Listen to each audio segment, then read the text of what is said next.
또 아침에 뵙습니다. 예, 지난 시간에는 외우는 시간이었고요. 이번에는 좀 역사 얘기를 좀 많이 하게 되겠습니다. 지금 이제 색이 바뀌었습니다. 신약으로 가시면요. 신약 1권 5페이지에 여시면 신약 배경사라고 되어 있습니다. 지난 13차까지는 중간사라고 해서 좀 역사 위주와 그다음에 그 가운데 있는 이스라엘에 대한 배경에 대해서 얘기했는데, 이번에는 좀 14차 이후로 이제 배경 쪽 위주로 얘기해보자라고 하면서 신약 배경사라고 하는 것으로 바뀌었습니다. 그래서 뭐 중간사라고 부르셔도 되고요, 배경사라도 부르셔도 됩니다. 이제 말라기가 끝났습니다. 그리고 마태복음이 이제 신약이 시작되는데, 저희는 성경책에서 한 장의 종이만 넘기면은 신약과 구약의 사이 넘어갈 수 있습니다. 그렇죠? 근데 카톨릭에 보시면은 저희가 가지고 있지 않은 성경이 있습니다.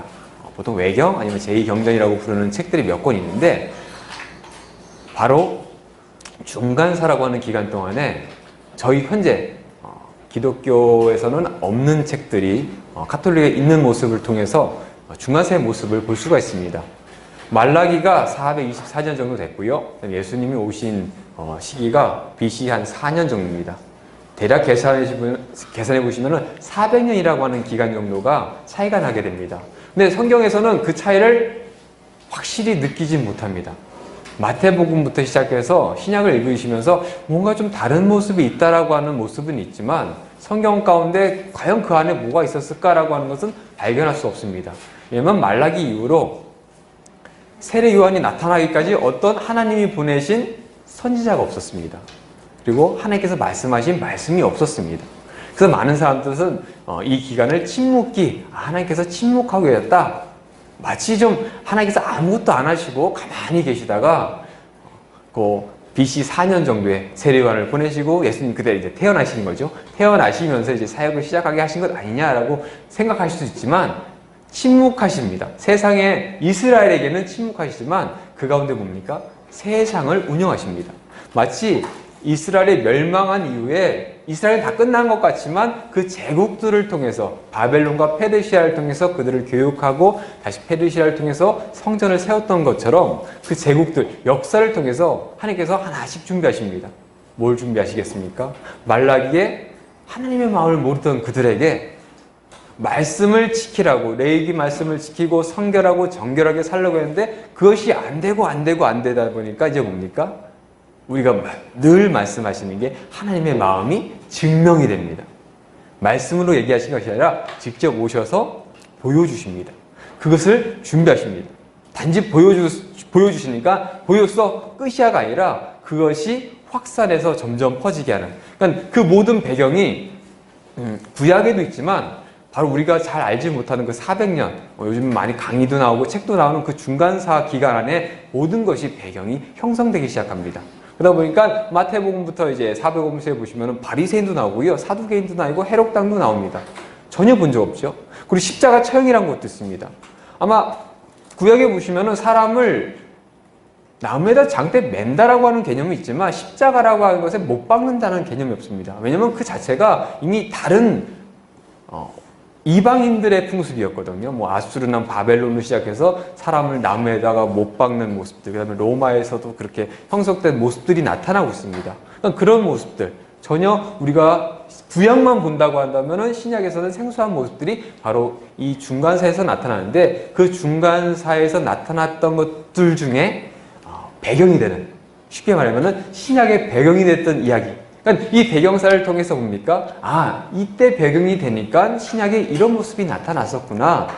왜 바리새인이랑 서기관, 사두개인들이라는 사람이 나타났는데, 왕들이, 뭔가 높은 관직에 있는 사람들이 나서가지고 왕 노릇하고 해야 되는데, 종교 지도자들이 나타나가지고 왕 노릇하고 모든 걸 좌지우지하고 결국 예수님을 그렇게 십자가의 죽음까지 모르고 왔던 그런 배경들이 바로 이 신약 배경사에 나타나고 있습니다. 제가 말씀드렸던 400년 침묵기라고 볼 수도 있습니다. 왜냐하면 이 사이에는 어떠한 하나님이 보내신 말씀도, 예언자도 없습니다. 그러니까 그 400년 동안 메시아를 기다리기도 했었고, 메시아가 오시 광야에서 외치는 소리를 기다렸던 그들에게 세례 요한이 나타나니까 뭡니까? 그들에게는 엄청난 열망이죠. 근데 메시아라고 하는 존재가 예수님 전에도 많이 있었다고 합니다. 가짜긴 하지만 어쨌든 메시아의 모습, 그러니까 그들이 얼마나 메시아라고 하는 그 존재를 기다렸는지 모릅니다. 그러니까 예수님이 오셨을 때도 그렇게 기다렸고, 예수님이 예루살렘에 입성하실 때도 왜 그렇게 종려나무 가지를 흔들면서 그렇게 호산나를 외쳤었는지, 그들의 열망이 얼마나 대단했었는지 그 모든 것이 볼 수 있습니다. 왜요? 자신들의 입장에서는 침묵하고 있던 상황에서 드디어 하나님이 말씀하시고 하나님이 보내준 선지자가 나타났기 때문에 드디어 옵니까?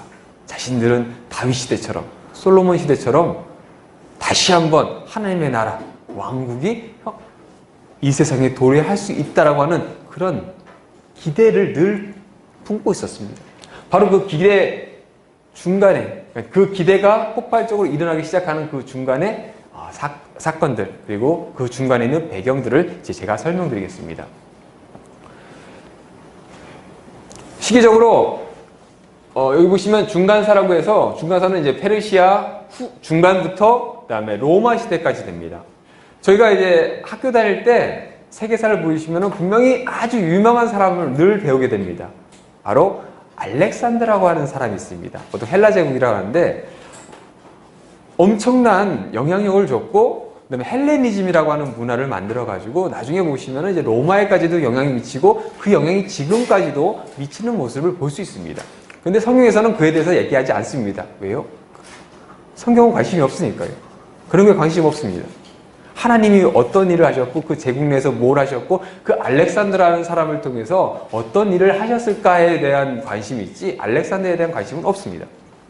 마찬가지입니다. 근데 그 중간사라고 하는 기간이 저희에게는 생소합니다. 왜냐면 성경에는 없으니까요. 저도 이렇게 강의하다 보면은 말씀이 없습니다. 텍스트가 없습니다. 그러다 보니까 뭔가 중심점을 가지고 얘기하기가 쉽지 않습니다. 그러다 보니까 중간사는 대부분 뭡니까? 역사 이야기를 많이 합니다. 역사 이야기, 헬라 얘기, 여기 보시면 페르시아, 하스몬, 로마 얘기, 이런 역사 얘기를 많이 하다 보니까 내가 지금 성경 얘기를 들으러 왔는지 아니면 역사 공부를 하러 왔는지 헷갈릴 수도 있습니다. 왜냐면은 역사가 중심적으로 움직이기 때문에 어쩔 수 없이 역사를 얘기하다 보면 너무나 치중해서 역사 얘기만 하다 끝날 수도 있습니다. 하지만 그 가운데는 그 역사를 통해서 이스라엘이 바뀌기 시작합니다. 그리고 하나님이 그 역사 가운데 그들을 하나씩 만들어 가시고 메시아가 오시고, 메시아를 통해서 이스라엘뿐만 아니죠. 구원받아야 될 사람들은 이스라엘뿐만 아니라 모든 세계의 사람입니다. 그들에게 확산될 모든 준비를 하십니다. 근데 그 배경 가운데는 중간사 기간만 포함되지 않습니다. 좀 더 넓게 보시자면은 첫 번째 제국이었던 아수르, 북이스라엘을 멸망시켰던 아수르를 시작으로 해서 하나씩 그들에게 영향이 갑니다. 아수르, 바벨론, 페르시아 앞에 강의 동안 좀 설명은 들으셨을 겁니다. 근데 잠깐만 복습하는 차원에서 다시 한번 짚어보겠습니다. 역사 가운데 아수르가 이렇게 확장을 하면서 북이스라엘이 멸망합니다. 멸망하면서 이스라엘 역사 가운데 여러 가지 자료들 보면은 강제적으로 이스라엘 사람들을 다른 지역으로 이렇게 보낸 기록이 구약 시대에 아수르와 바벨론 그 기록이 있고, 그 이후의 기록들은 대부분은 강제로 하지 않았다라고 이야기하는 것도 있습니다. 그러니까 로마에 의해서 135년에 완전히 이스라엘 지역이 팔레스타인이라고 하는, 그러니까 자신들의 그 지역의 이름조차 없애서 종교적인 영향력을 행사하지 못하려고 로마가 그들을 완전히 제압했을 때도 그들을 강제적으로 다 이스라엘 외부 지역으로 다 쫓아보낸 것이 아니라 갈 사람은 가고 있을 사람이 있게 만들었다라고 하는 그런 부분도 있었습니다. 그러니까 이스라엘 사람들이 드디어 자기의 나라에서 강제적으로 외국으로 쫓겨나기 시작한, 그러니까 외부의 지역으로 확산해서 흔히 말하는 디아스포라죠. 디아스포라의 시작이라고 볼 수 있는 시점이 바로 아수르의 시작입니다. 아수르를 시작으로 북이스라엘이 멸망하면서 각 지역으로 흩어지게 됩니다. 지도에 보시면은 갑자기 넘어왔습니다. 죄송합니다. 여기 있습니다. 여기 보시면은 북이스라엘 지역 사람들이 이제 아수르 지역으로 이제 니느웨, 악메다, 고센 이 지역으로 이주하게 됩니다. 그리고 북이스라엘 사람들이 다 이주된 게 아니라 일부는 북이스라엘 지역에도 남아 있었습니다. 또 전쟁에서 피신한 사람들도 있겠죠. 그러다 보니까 남유다에는 북이스라엘 사람과 남유다 사람이 섞였습니다. 나중에 보시면 역대상 그 족보에 보시면요, 북이스라엘 사람들의 명단이 좀 나옵니다. 많은 숫자는 아닌데 일부 숫자가 나옵니다. 그러니까 그 숫자가 여기에 남아있다가 남유다가 멸망당하면서 같이 갔다가 다시 온 사람일 수도 있고요. 북이스라엘 멸망하면서 이쪽 지역에 갔다가 남유다 사람들이 이제 포로로 왔을 때 다시 거기서 같이 살면서 온 사람일 수도 있다라고 얘기합니다. 그러니까 히스기야 기록에서부터 보면은 그렇게 이 북이스라엘 사람들이 먼저 흩어집니다. 그리고 나서 누가 흩어지죠? 바벨론에 의해서 남유다 사람들이 흩어지게 됩니다. 자, 보시면은 이제 좀 섞이죠? 여기에 북이스라엘 남유다 사람들이 좀 남아있고요. 그 다음에 이쪽 바벨론 지역으로 북이스라엘 남유다 사람 모여 있습니다. 그리고 나머지 지역에 또 북이스라엘 사람들, 일단 남유다 사람들이 흩어져 있는 걸 볼 수 있습니다. 근데 이렇게 되면서 한 가지 나타나는 게 뭐냐면 혼혈족이 나타납니다. 북이스라엘, 그러니까 아수르 때 정책입니다. 정책이 뭐냐면은 종교적으로, 인종적으로 혼합시켜버립니다. 근데 혼합이 강제입니다. 알렉산더도 혼합주의를 썼지만 그는 강제는 아니었습니다. 뭔가 사람들에 의해서 그들이 따라올 수 있도록 만들어서 자신들 스스로가 융합해버리는 그런 정책을 썼다면 아수르는 강제였습니다. 강제로 데리고 와서 결혼시켜서 애를 낳게 하고 혼종시킵니다. 그게 나중에 보시면은 사마리아인이라고 지칭할 수밖에 없었던 그들이 나타났던 것이 바로 아수르 때문이었고요. 반면에 바벨론은 그런 정책은 쓰지 않은 것 같습니다. 그들 이주시켰지만 강제로 이렇게 혼혈을 시키거나 혼종시키진 않았습니다. 그러다 보니까 남유다는 자신들의 인종적인 것을 좀 지키는 모습도 있습니다. 바벨론 때 이때부터 종교적인 많은 변화가 나타나게 됩니다. 우선 남유다가 멸망했죠. 성전이 무너졌습니다. 쉽게 말하면 성전 제사가 지금 드릴 수 없습니다. 그래서 과연 제사장들과 대제사장들이 포로 기간 동안 뭐 했을까 궁금할 수 있는데요. 솔직히 기록에 아무리 찾아봐도 그들이 뭐 했는지 모르겠습니다. 하지만 아시다시피 바벨론 시대 때 다니엘도 경건하게 자신의 믿음을 지켰습니다. 그리고 그 믿음 가운데 나중에 페르시아 시대 때 뭐 에스라나 느헤미야 같이 율법 학자들, 율법 선생이라는 사람이 나타납니다. 뭐냐면은 바벨론의 포로로 잡혀가면서 그들이 자신들의 경건한 운동을 시작합니다. 자신들의 인종도 지키고 인종뿐만 아니라 종교적인 걸 지킵니다. 그러다 보니까 변화가 됩니다. 예전에는 성전 중심으로 그들이 예배드리고 제사드리고 했었다면은 이제는 그럴 수 없기 때문에 회당이라는 걸 만듭니다. 과연 우리가 왜 이렇게 멸망해서 여기 왔을까? 그러면서 뭐가 나타나는가? 신명기 사관행이 나타나면서 아, 우리 조상들이 열왕기를 통해서 아, 그들이 그렇게 죄를 졌구나. 하나님 앞에서 그렇게 범죄했구나. 하나님께서 우리에게 율법을 주시고 우리에게 선결하고 정결한 생활을 하도록 했었는데 우리 조상들이 그렇지 않았구나. 라서 뭡니까? 일부 사람들은 아, 우리 조상들의 신포도를 먹었으니까 우리 이빨이 신 거 아니냐라고 조상들을 원망하는 사람들도 있었지만 일부는 뭡니까? 아, 우리가 잘못했구나. 우리가 다시 한번 하나님 앞에 바로 서야 되겠다. 우리가 믿음을 지켜내야겠다라고 하면서 바뀌게 됩니다. 그래서 회당이라는 것, 그러니까 회당이라는 것이 단순히 어떤 저희 지금 현재 있는 교회 공동체라는 그런 공동체 아니라 그 당시는 뭐냐면은 그냥 공동체입니다. 이스라엘 사람들의 뭐 경제적인 공동체, 사회적인 공동체, 종교적인 공동체, 그걸 다 회당이라고 불렀다고 합니다. 근데 그 회당에서 중심으로 모이는데 늘 했던 게 뭐냐면 율법 공부입니다. 율법을 공부하려고 하니까 우선 뭡니까? 율법을 잘하는 기본적으로 제사장들, 아니면 레위인들이 필요하겠죠. 특별히 서기관들은 성경을 필사하고 기록하다 보니까 성경을 대부분 외웠다고 합니다. 왜냐면 한자라도 틀리지 않기 위해서 그 숫자를 그 단어들의 숫자를 맞추기 위해서 그것에 대해서 하나님의 말씀이기 때문에 그걸 어떻게 하든 틀리면 안 된다라고 하는 사명감으로 그 서기관의 직업, 그러니까 서기관들은 제사장과 레위인들에서 뽑았더군요.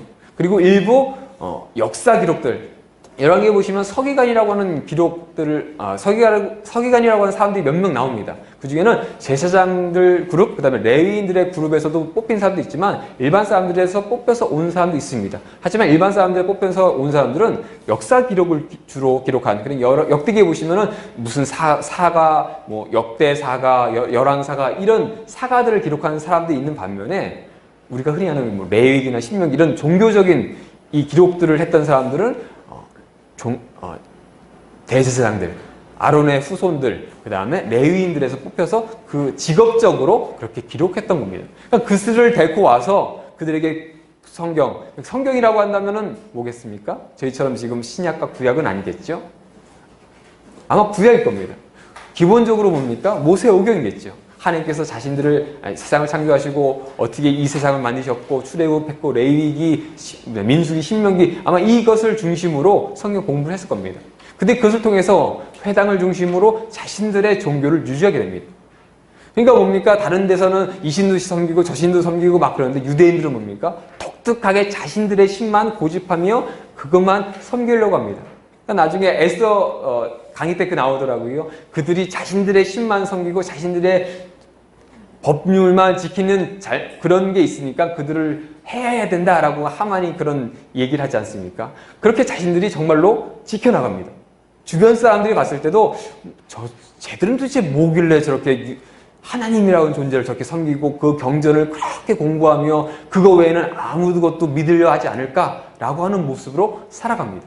그러니까 그들은 이제는 이스라엘이라는 나라의 그런 공동체가 아니라 이제는 종교적인 공동체가 됩니다. 종교 지도자들이 이제는 자신들의 주권자가 됩니다. 자신들이 이끄는 사람들. 그러니까 뭡니까? 제사장과 레인들이 이 유대인들 사회, 이스라엘 사회에서 권력을 형성하기 시작하게 됩니다.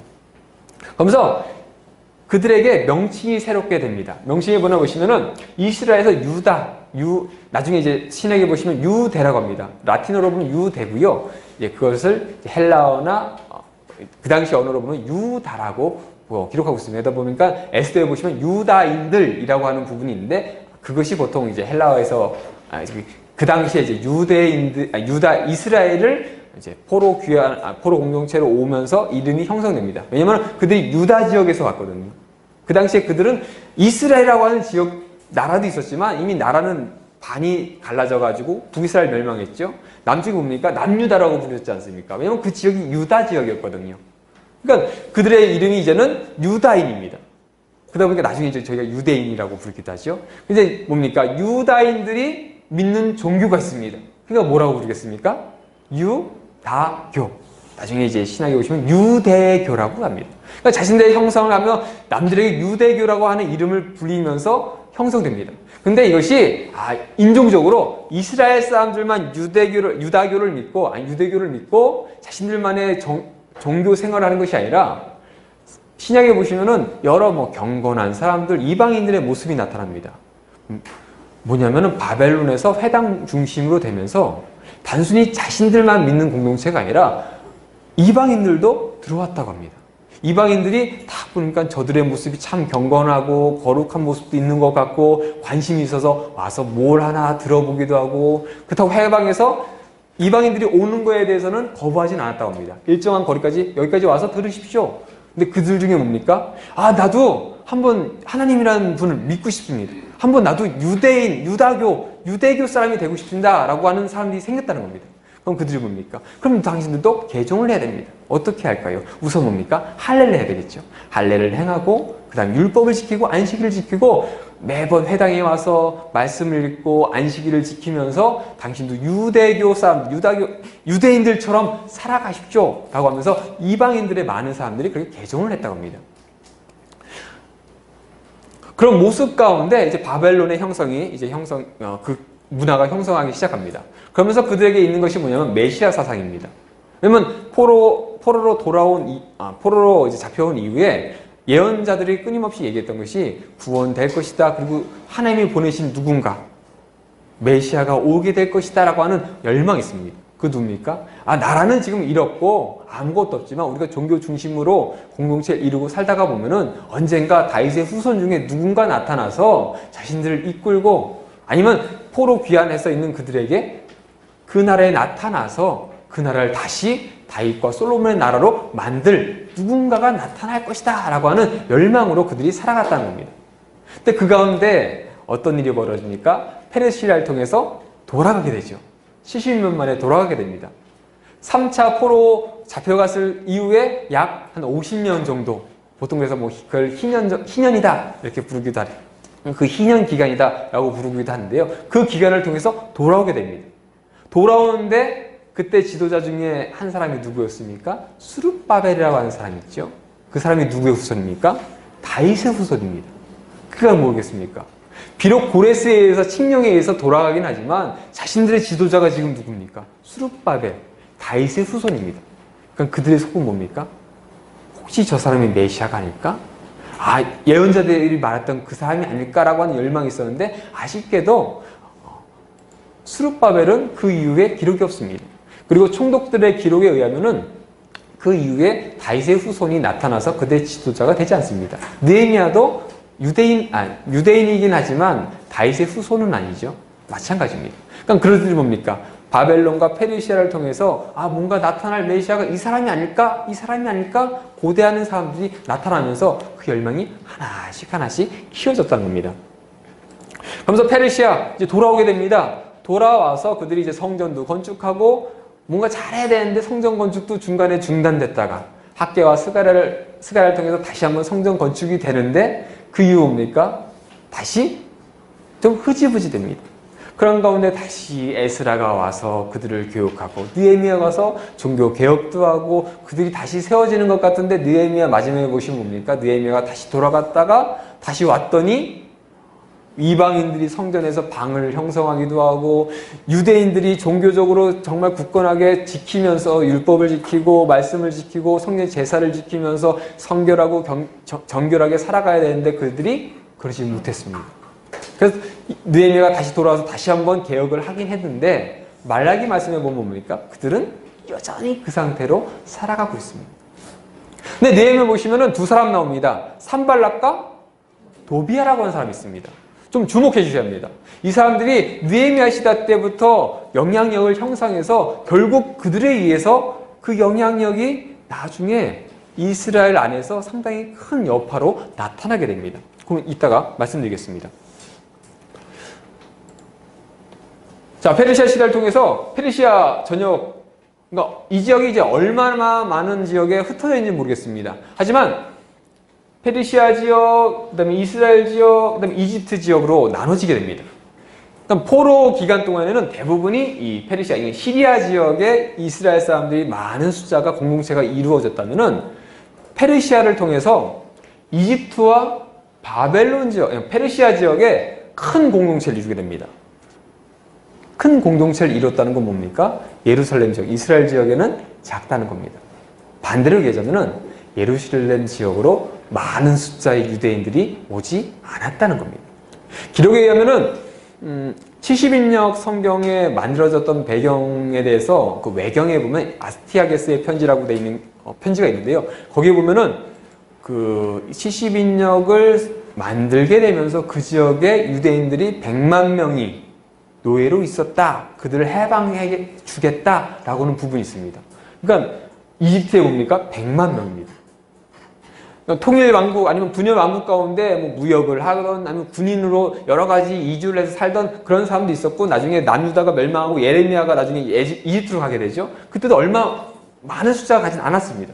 근데도 불구하고 100만 명입니다. 그래서 아마 페르시아 시대 때 고레스 칙령에 의해서 가라 했을 때 페르시아 지역에서 예루살렘 지역으로 왔다가 오니까 뭡니까? 50년 넘게, 그러니까 멸망 이후에 뭐 성경 말씀으로 보면 70년이죠. 70년 만에 와서 봤더니 그 땅이 뭡니까? 황폐해진 가운데 다시 재건해야 되는 겁니다. 근데 그들이 뭡니까? 지금 이쪽 지역에서 누릴 거 다 누리고 좋은 지역, 종이긴 하지만 높은 사람도 있지 않습니까? 왕의 최측근이 있던 사람도 있고요. 그 다음에 높은 관직에 있던 사람들이 많았습니다. 에스더 뭡니까? 왕비까지 올라갔던 사람도 있었습니다. 그러니까 단순히 거기서 힘들고 어렵게 산 사람도 있을지 모르지만 높은 관직에 올라갔던 사람도 있었다는 겁니다. 근데 그거 포기하고 돌아갔는데 그 황폐한 땅을 보면서 마치 아브라함처럼 어렵고 힘드니까 이집트로 넘어갔던 사람들이 상당히 많았을 것이다 라고 얘기합니다. 그러니까 에스라, 그 다음에 느헤미야에 보시면은 그 인구 숫자가, 그 돌아온 사람들 숫자가 있지 않습니까? 그러니까 왜 그걸 기록했을까? 돌아갔는데 그 지역에 끝까지 남아가지고 성전 재건했던 사람들. 이 지역, 이 황폐한 지역에서 그래도 우리가 여기서 다시 한번 예루살렘 공동체, 이스라엘 공동체를 이루고 정말 하나님 말씀대로 여기서 한번 살아보자 라고 했던 그들이 너무나 귀해서 그 기록이 남지 않았을까라고 얘기하는 부분이 있습니다. 그러니까 그만큼 귀한 거였죠. 하지만 일부 많은 사람들은 애굽까지 넘어갔다는 겁니다. 그러니까 이제 페르시아, 이집트, 그 다음에 예루살렘 공동체, 그리고 또 하나가 뭐냐면은 바로 사마리아 공동체입니다. 에스라, 특히 느헤미야 보시면은 그 전까지는 사마리아인들과 유대인들이 부딪히는 게 좀 다릅니다. 뭐냐면은 처음에 성전 건축하러 왔을 때는 자신들도 하겠다라고 하니까 하지마, 안 돼! 라고 하면서 뭡니까? 고소하고 그러면서 중단시켜버리는 그 정도의 사건이었습니다. 근데 느헤미야 때는 어떻습니까? 자신들이 딱 있는데 이제는 성벽을 만들려고 하니까 고소하는 수준이 아닙니다. 어떡합니까? 죽이려고 하죠. 근데 느헤미야가 누굽니까? 한번 잘 생각해 보십시오. 느헤미야가 술 따르는 관원장이었습니다. 근데 그 사람이 단순히 술만 따르는 사람이 아니라 왕의 최측근, 가장 가까이에서 왕과 대화하던, 그럼 누굽니까? 왕의 오른팔 같은 사람인데 그 사람을 암살하고 할 겁니다. 그러니까 에스라 시대 때부터 사마리아인들과의 이 관계가 급속도로 나빠지기 시작합니다. 그러니까 결국 그게 점점점 나빠지면서 나중에 신약에 보시면 뭡니까? 사마리아인들과 유대인이 뭡니까? 상종하지 않을 정도로. 그러니까 싸우는 정도가 아니라 아예 그냥 사람 취급을 하지 않지 않습니까? 그런 시대까지 점점 이게 점점 고치화되고 있던 상황이 바로 이 페르시아 시대였습니다. 자, 종교적으로 많이 변화됩니다. 바벨론 포로 시대 때는 이제 회당을 통해서 이제 중심이 됐다면 이제 뭡니까? 돌아왔습니다. 성전 지었습니다. 그럼 이제 뭐가 중심이 돼야 되겠죠? 성전 중심이 돼야 되겠죠. 근데 바뀝니다. 성전이 아니라 성전뿐만 아니라 성전에서는 제사를 드리고 성결하게 되는 그런 모든 제사와 관련된 것을 했다면 회당을 통해서 뭡니까? 말씀을 배우고 정결하게 살아가는 방법을 했다는 겁니다. 그러니까 이제 그들은 뭡니까? 성전에서 제사하고 회당 가서 말씀 보고. 다르죠? 과거에는 성전에서 제사 드리고 마음대로 살았다면 이제는 성전에서 제사도 드리고 회당에서 말씀도 공부하면서 그렇게 살아가려고 열심히 했던 사람들입니다. 그런데도 그 가운데 말라기처럼 그런 일들이 있었다는 겁니다. 그런 가운데 이제 뭡니까? 그들이 돌아왔습니다. 돌아왔는데 그 땅이 누구 땅입니까? 자기 땅이라고 할 수 없습니다. 왜냐하면 자신들은 페르시아의 식민, 속국입니다. 그러니까 땅도 자기네 땅이라고 할 수 없고 나라도 없습니다. 그냥 땅에서 살 뿐입니다. 페르시아 왕들에 의해서 돌아와서 살라고 했으니까 살 뿐입니다. 그러니까 그들이 뭡니까? 이제 돌아왔으니까 땅도 회복하고 다윗의 후손이 와서 이 나라를 다시 그 번성한 나라로 만들어줄 것, 그것을 고대하면서 뭡니까? 그러기 위해서는 우리가 더 하나님 앞에 바르게 서야 된다라고 하면서 메시아 사상이 점점점 발달하기 시작합니다. 그런 가운데 이제 페르시아가 나중에 멸망하게 되죠. 알렉산더라는 정말 희대의 명장이죠. 명장이 나타나서 정말 짧은 시간, 그가 33세에 죽기 때문에, 그러니까 길게는 33년이죠. 하지만 짧게는 한 20살 정도의 왕이 됐다면 13년 정도. 그 기간 동안 알렉산더가 여기 보시면은 이만한 제국을 만듭니다. 페르시아, 아수르, 바벨론, 페르시아도 이만한 제국을 만드는데 상당히 오랜 기간이 걸렸는데도 불구하고 한 사람이 해서 이 큰 제국을 형성하게 됩니다. 자, 이렇게 되면서 유대인들에게 변화가 됩니다. 고레스에 의해서 성전이 건축되고 평안한 생활을 하고 있었습니다. 바벨론 시대 때도 다니엘이 종교 관련된 높은 수장이었습니다. 그러니까 그들은 뭡니까? 바벨론의 포로로 잡혀간 이후에 이때까지도 종교적으로는 문제가 없었습니다. 나라는 잃고 고생하고 좀 어려움은 있었지만 종교적으로 뭡니까? 자유로웠습니다. 자신들의 교를 믿을 수 있었고 회당을 만들 수 있었고 말씀을 배우고 있었어도 하만처럼 자신들을 죽이려고 하는 사람이 나타나긴 했어도 그것을 유지할 수 있었습니다. 그러니까 뭐냐면은 종교 공동체가 됐다는 것은 뭡니까? 종교적으로 문제가 없다면은 그들은 더 이상 문제를 일으키지 않았습니다. 그러니까 뭐냐면은 알렉산더가 와서 점령하기 시작했는데 각 지역을 점령하긴 했지만 그들의 고유한 문화를 그대로 두게 했습니다. 그리고 종교도 그대로 두게 했습니다. 근데 이때 그가 만들었던 게 뭐냐면 헬레니즘입니다. 너희가 각자 언어도 다르고 문화도 다르고 종교도 다른 문화를 다 그렇게 각자 갖고 있지만 헬레니즘이라고 하는 동쪽과 서쪽에 있는 문화를 합쳐가지고 융합해서 언어도 하나로 만들어보고 문화도 하나로 만들어보고 인종도 하나로 만들어봐서 이 땅이 하나의 제국으로 하나의 언어로 하나의 종교로 만들어보자. 근데 그것이 강제로 아니라 너희가 따라오게 만들겠다라고 하면서 헬레니즘을 만들어버립니다. 그러니까 자신도 스스로 이쪽 시리아 지역에 또 왕의 뭐 딸과 그쪽에 있는 그 여자와 결혼하기도 하고 많은 군인들을 결혼시키기도 하고 스스로 뭡니까? 그리스 문화는 보면은 뭐 하얀색의 좀 되게 깔끔한 문화라고 한다면은 이때부터 화려한 문화로 바뀌기 시작합니다. 그래서 어떤 분들은 많이 얘기합니다. 그동안 그리스 마게도니아 지역, 그다음 그리스 지역이 그런 자신들 좀 소박하죠. 왜냐면 이 시리아 지역은 막 금이 번쩍번쩍이고 화려하고 문양도 막 거창하고 막 이렇다 한다면 그렇지 않던 그리스인들이 이 지역에 오면서 그 어마어마한 헬세폴리스라든지 뭐 바벨론 지역 이런 데 있는 문화를 보면서 거기 그 안에 있는 엄청난 금은 모아들 그것에 현혹되어서 이것을 가지고 우리가 누리면서 살자 그러면서 헬레니즘 문화가 나온 것 아니라고까지 얘기하시는 분들이 있습니다. 왜냐면 그렇게 점점 화려하게 바뀌거든요.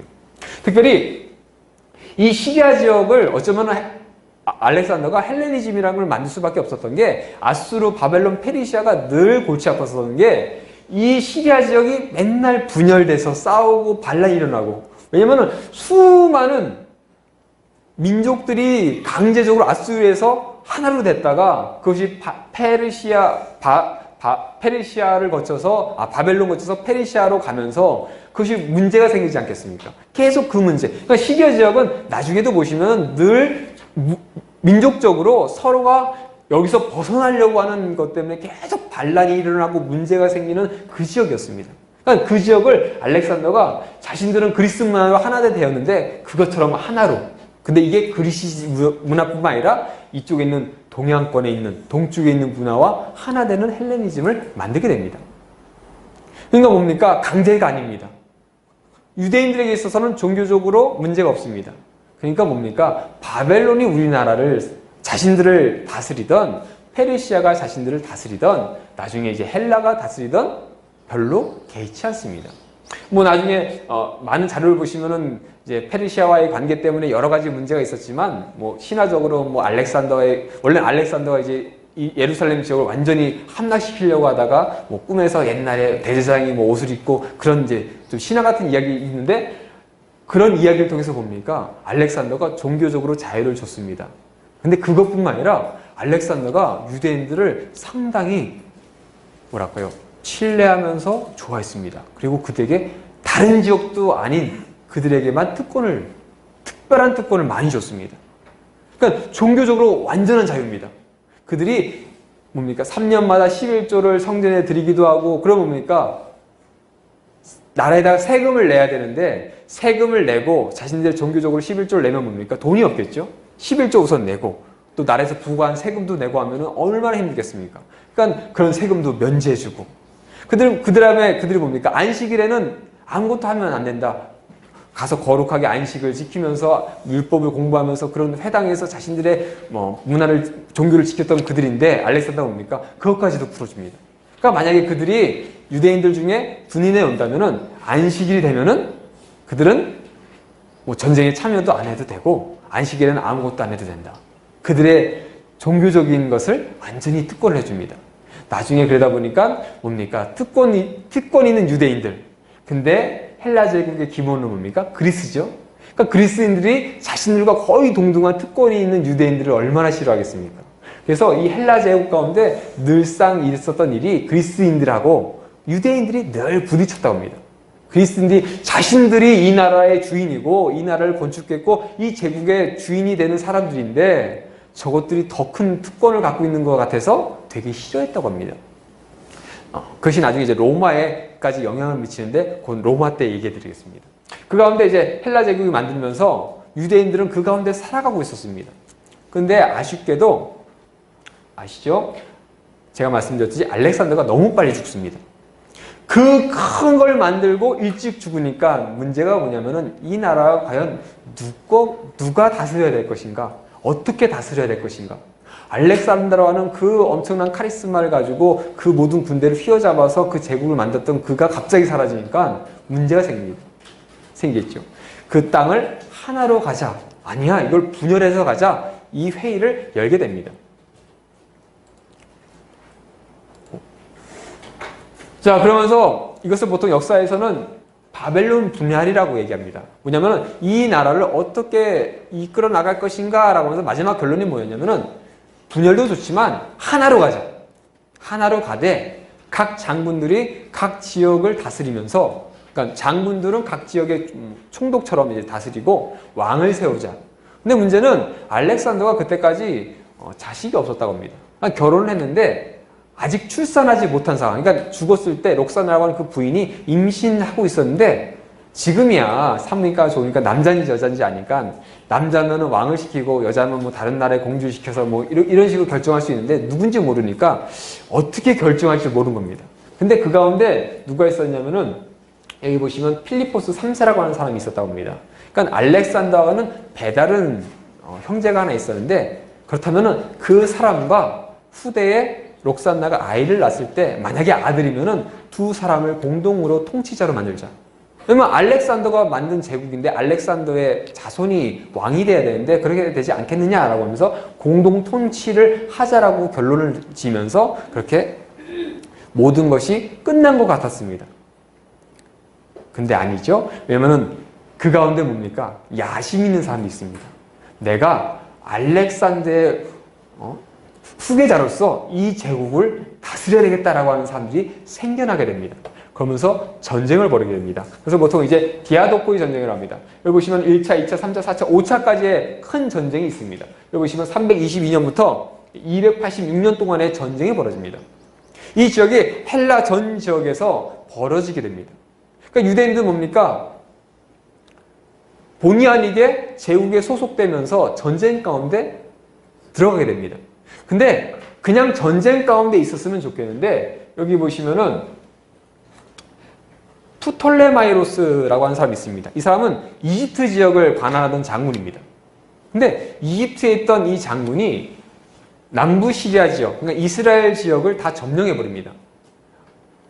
한번 생각해 보십시오. 앞에 강의 들으실 때 보면은 많은 제국들이 나타나는데 꼭 이스라엘 지역을 어떻게든 점령하고 들어갔습니다.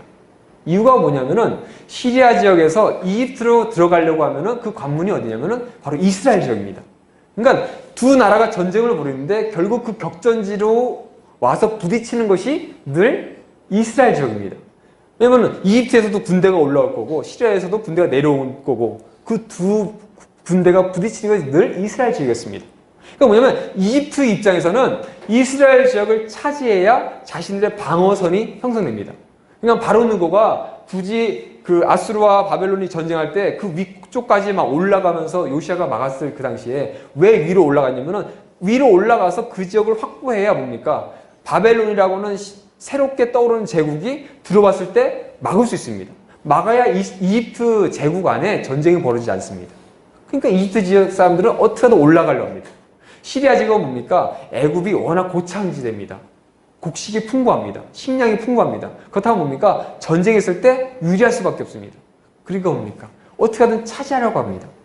근데 우선 이집트 지역을 차지하려고 하는데 첫 번째로 차지해야 될 지역이 뭡니까? 바로 이스라엘 지역입니다. 그러니까 마찬가지입니다.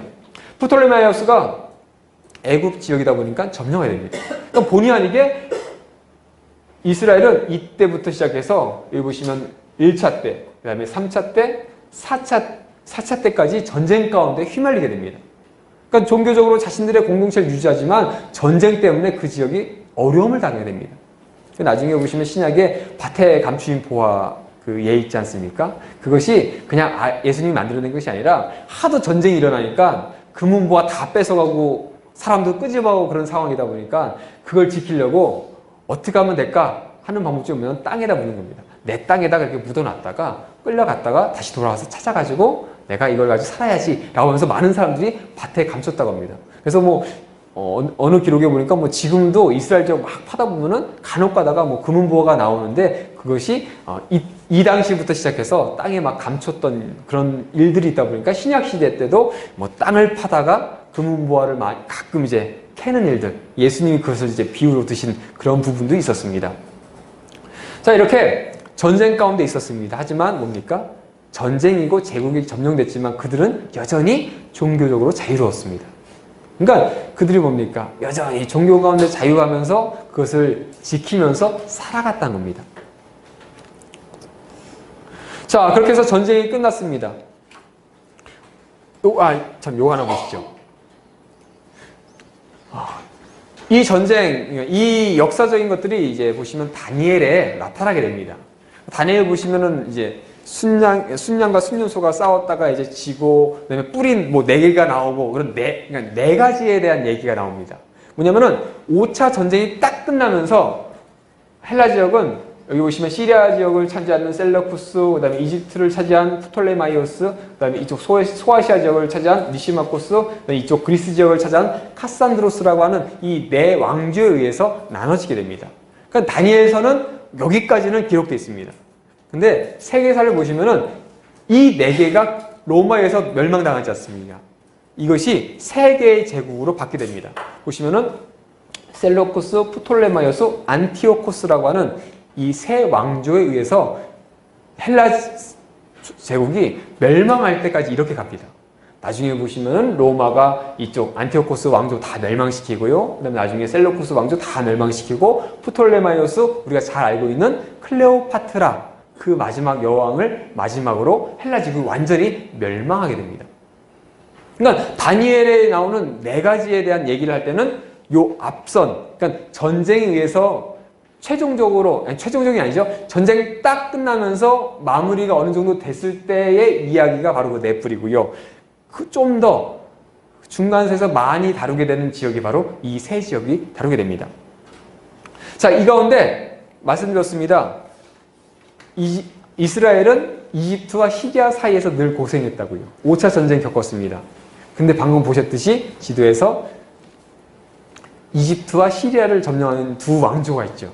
그 왕조가 또 이스라엘 지역을 두고서 끊임없이 싸웁니다.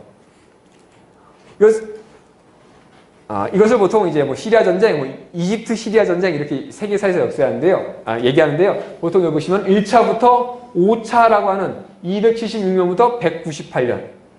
생각해 보십시오.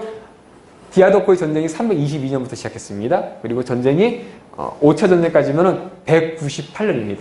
장장 거의 한 150년일까요? 그 오랜 기간 동안 이스라엘은 본의 아니게 전쟁 가운데 고생이란 고생은 다 했습니다. 근데 그 고생 가운데도 놀라운 것은 뭡니까? 알렉산더가 그렇게 특권 줬는데 그 다음에 있던 사람들도 알렉산더의 후계자라고 자청하다 보니까 이스라엘 사람들에게, 유대인들에게 그렇게 또 특권을 줍니다. 그러니까 유대인들은 그렇게 끊임없이 자신들을 다스리는 통치자가 바뀌어도 여전히 종교적으로는 자유한 겁니다. 그러니까 그들은 뭡니까? 여전히 종교적으로. 어차피 하나님께서 그런 가운데서도 그들을 보호하실 겁니다. 그들이 종교적으로 침해받지 못하도록. 다니엘에서 나오는 그들이 고통당할 것이다라고 하는 이야기가 나오지만 그 전까지 그들은 뭡니까? 종교적으로 여전히 자유로웠던 겁니다.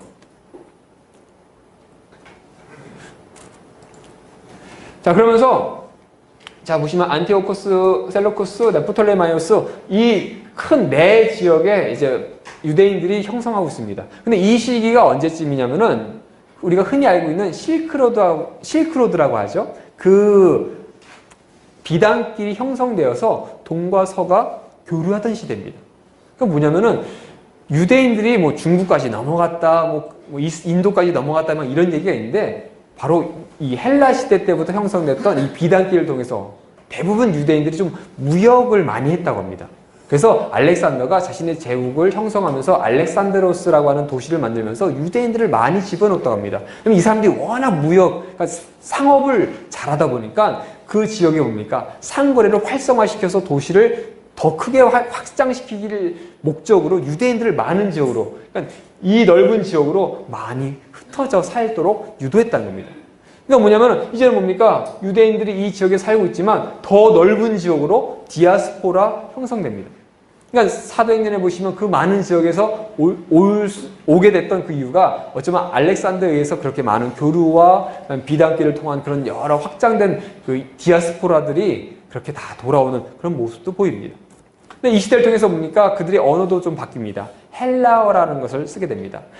앞서 제가 설명을 잠깐 안 드렸지만 그들이 그전까지 히브리어라는 걸 썼는데 언제 히브리에서 아람어로 바뀐지는 잘 모릅니다. 이게 바벨론 포로 때 바뀌었다, 뭐 글씨가 바뀌었다, 뭐라고 하지만 그 당시에 문맹률로 보자면은 글씨 딱 갖다 놓고 읽어보십시오라고 하면은 대부분이 못 읽던 시절, 대부분이 못 읽던 시절. 그러니까 누군가 읽어줘야지 그 말이 무슨 말이구나 이해했던 그 시절이기 때문에 뭐 글씨가 바뀌었다고 그들에게 큰 영향력은 없었을 겁니다. 근데 어쨌든 그들이 히브리어가 아닌 아람어로 바꿨고 나중에 이제 헬라어까지 사용하게 됩니다. 나중에 보시면 신약에 보시면은 그러니까 히브리어라고 되지만 그것이 뭡니까? 아람어죠. 그 아람어도 사용하고 헬라어도 사용하고 로마 시대 때 뭡니까? 거기다가 라틴어까지 로마어까지 사용하는 그런 상황이 됩니다. 그러니까 이 시대에 뭡니까? 아람어와 헬라어를 사용했죠. 근데 기본적으로 아람어는 기본 언어라면 뭔가 다른 헬란 지역, 헬레니즘의 문화 가운데 살고 싶으면은 써야 되는 게 뭡니까? 헬라어입니다. 그러면 그 문화 가운데 살려면 뭡니까? 이름도 좀 바꾸기도 하고 모습도 바꿉니다. 그러니까 그들이 뭐냐면은 헬레니즘 사회 가운데 있으면서 자신들의 종교적인 것을 빼고 나머지를 점점 바꾸기 시작합니다. 하나님은 믿습니다. 그런데 언어도 좀 헬라 문화로 바꾸고 복장도 좀 바꾸고 헬라 문화 가운데 뭡니까? 그 올림픽에 뭐 기원해가지고 뭐 남자들이 이렇게 벌거벗고서 운동하고 그런 거 있지 않습니까? 근데 사람이 이게 벌거벗으면은 다 이게 보이죠? 근데 유대인들은 할례를 하지 않습니까? 그러면 그것을 좀 이게 이방인들이 좀 좋지 않게 보다 보니까 유대인들 가운데서도 뭡니까?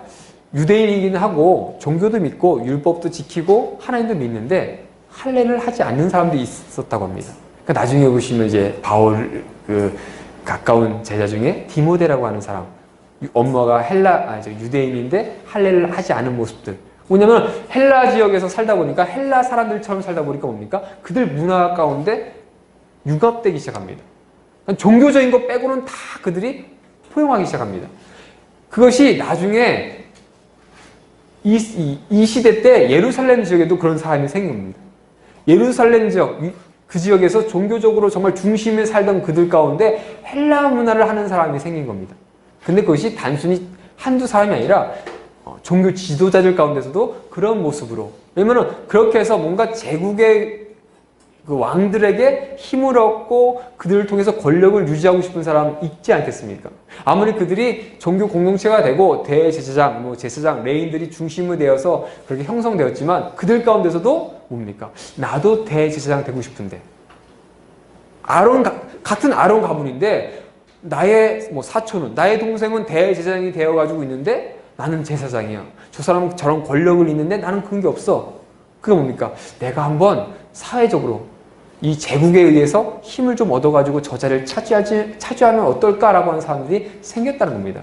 그러면서 형성된 것이 이제 헬라파라고 하는 사람들이 생기게 됩니다. 여기 보시면은 헬라파가 등장하기 시작합니다. 그런 가운데 이제 그들이 그래도 종교적으로 이뤄갑니다. 헬라 시대를 그렇게 지나가는데 디아도코 아까 전쟁 끝나고 나서 프톨레마이오스와 셀러쿠스가 전쟁을 벌이면서 그리고 그 두 제국에 의해서 변화된 모습들이 생겨나게 됩니다. 여기서 보시면은 이집트 프톨레마이오스는 딱 하나 정도는 기억해 주십시오. 70인역. 70인역은 이스라엘 사람들이 유대인들이 만들고 싶어서 만든 성경이 아니라 제국에 의해서 만들었습니다. 그러니까 프톨레마이오스라고 하는 사람이 알렉산더가 문학을 좋아했고 문화적인 것을 좋아하다 보니까 많은 그런 이제 사상들, 아리스토텔레스가 스승이라고 얘기하기도 하는 그 정도의 문학적인 사람이었는데 프톨레마이오스도 뭡니까? 단순히 자신의 나라 이집트 지역이 제국의 중심, 권력의 중심뿐만 아니라 뭡니까? 모든 문화, 헬레니즘의 중심이 되었으면 좋겠다라고 생각하면서 거기에 도서관을 새겼다고 합니다. 지금은 이제 불타서 없어졌지만 알렉산드리아 도서관이라고 하면서 거기에 모을 수 있는 모든 책들을 다 헬라어로 번역했는데 그러다 보니까 뭡니까? 유대인들이 갖고 있었던 그 히브리 경전 그것을 한번 헬라어로 번역했으면 어떨까라고 하면서 자신 제국의 돈을 쓰면서 그것을 번역하게 됩니다. 그래서 70인역이 나오고 그것이 아마 많은 이방 지역들, 해당 지역에 보급되어서 읽었지 않았을까. 그래서 많은 분들이 얘기하는 것이 신약에 보면은 스데반도 그렇고 많은 성경을 인용할 때 구약과는 좀 다른, 저희 지금 구약과는 좀 다른 모습이 좀 나타납니다. 왜냐면은 모세가 40세 때 40이 돼서 사람을 죽여서 도망갔다가 80대 다시 돌아왔다. 근데 80에 돌아온 건 맞는데 40대 때 죽였다는 것은 구약에는 없습니다. 현재 저희가 갖고 있는 성경에는요. 그러니까 그러다 보니까 아마 그것이 헬라어로 번역되면서 그 가운데 그 번역하는 과정 가운데 그런 여러 가지 이야기들, 현재 저희가 갖고 있는 구약에는 좀 없는 이야기들이 좀 형성되지 않았을까. 그러다 보니까 아마 그리스도인들이 다른 여러 지역에서 말씀을 전할 때 구약을 인용할 때 썼던 성경은 우리가 많이 알고 있는 히브리어 성경, 아람어 성경이 아니라 아마 헬라어 성경을 인용하지 않았을까. 왜냐면 예루살렘 지역이 아니라 바울 사도도 1차, 2차, 4차, 1차부터 5차까지 전도 여정이 다 이방 지역으로 가지 않습니까? 그러니까 이방 지역에 가면 해당들이 대부분 70인역을 많이 알다 보니까 그 구조를 인용하지 않았을까. 그렇게 얘기도 합니다. 자, 그 가운데, 자, 프톨레마이오스, 이집트에 의해서 점령당했던 그들이 이제 셀로쿠스, 시리아 지역으로 5차 전쟁 이후로 바뀌게 됩니다. 자, 제국이 바뀌어도 그들은 뭡니까? 종교적으로만 문제가 없으면은 상관이 없습니다. 근데, 시리아 지역으로 바뀌면서 문제가 발생합니다. 그 당시에 로마가 이제 나타나기 시작했는데, 로마와 시리아가 전쟁을 한번 벌이게 됩니다. 로마가 그때 당시에 떠오르는 샛별이기 때문에 시리아로서는 전쟁을 벌였을 때 이길 확률이 그렇게 없었는데 이집트와 시리아가 전쟁하면서 이집트를 이겨버리니까 그 마음으로 로마와 전쟁 벌였다가 져버립니다. 그러면서 엄청난 전쟁 배상금을 받게 되는데 책에 보시면은 여기 보시면요. 18페이지 보시면은 팁에 있습니다. 로마의 전쟁 배상금 해서 15,000달란트라고 되어 있습니다. 그래서 그거를 좀 계산을 해봤더니 얼마냐 되면요 22조 5천억입니다. 전쟁에 져가지고 그러니까 로마는 전쟁을 벌이면 그 지역을 차지하는 것이 아니라 전쟁을 벌인 그들에게 엄청난 전쟁 배상금을 부과하면서 세금을 걷어들인 것을 위주로 했습니다. 그러다 보니까 그 22조 5천억 이 많은 돈을 셀레우쿠스가 감당해야 되는 겁니다.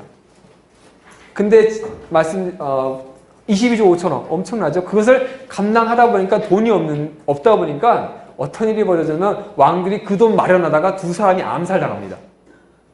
왜냐면 약탈하러 모든 사람들의 주문을 다 털다가 이제 뭘 털어야 되냐면은 성전이죠. 각자의 종교의 중심지에 많은 돈이 성전에도 보면 사람들이 11조도 하고 그다음에 돈이 많지 않습니까? 그것을 약탈하러 갔다가 두 사람이나 왕이 죽습니다. 그러니까 지금 셀루쿠스 왕조는 돈이 필요합니다.